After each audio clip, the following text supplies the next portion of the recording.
त्यांच्या डोळ्यांनी पाहिलेलं जो वृत्तांत आहे तो आपल्यासमोर या ठिकाणी प्रकट केलेला आहे.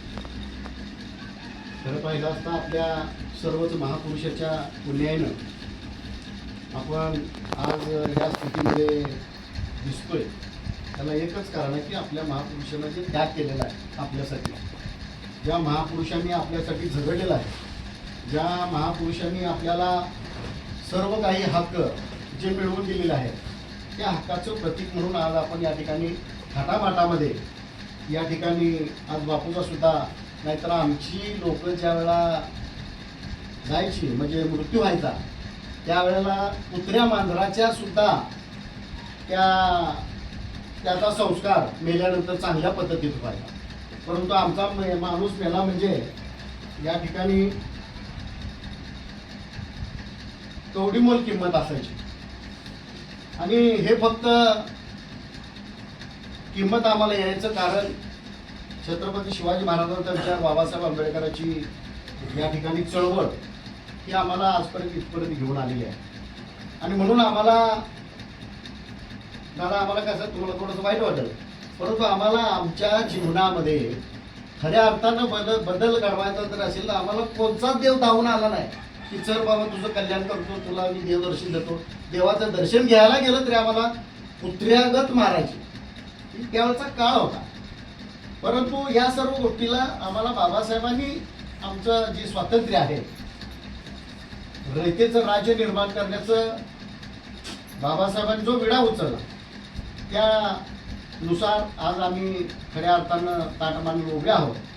आणि म्हणून आमच्यामधली जी असलेली अंधश्रद्धा आहे, डॉक्टर बाबासाहेब आंबेडकरांची 14 ऑक्टोबर 1956ला जी आम्हाला बौद्ध धर्माची दीक्षा दिली, आम्ही वारंवार हिंदू धर्मियांना विनंती करत होतो की आम्हाला तुमच्यात सामावून घ्या, आम्हाला आमचे हक्काधिकार द्या, तुम्ही जसं राहता तसं आम्हाला राहू द्या, आम्ही जसं राहतो तसं तुम्ही राहा.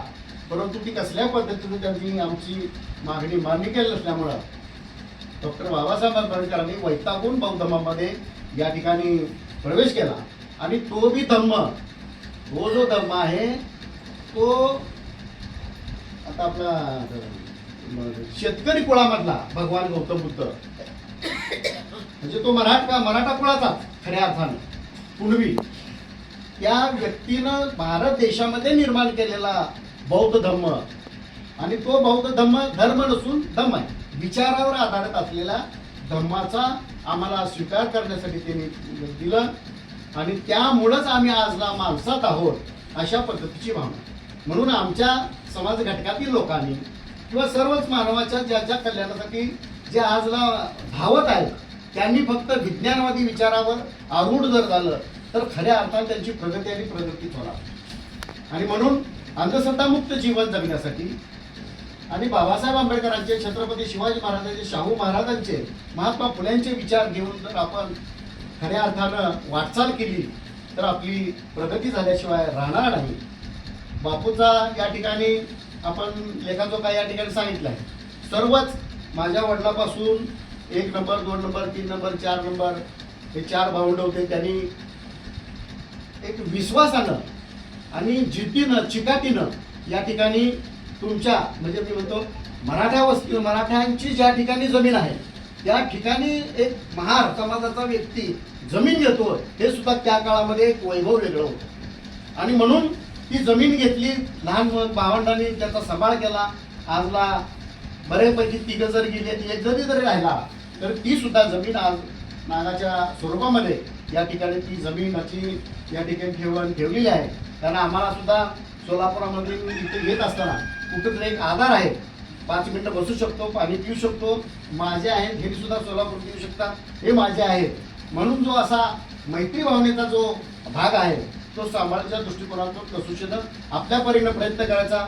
कोण वेगळ्या पद्धतीनं वागत असतील त्यांना त्याच पद्धतीनं वागू दे, परंतु खऱ्या अर्थानं आपल्या वाडवडिलांची आपल्याला तिथे शिकवण दिलेली आहे, तू माझा मी तुझा ही म्हणण्याची प्रवृत्ती आहे की आपण पुढं अखंड आपल्या माध्यमातून चालू ठेवूया.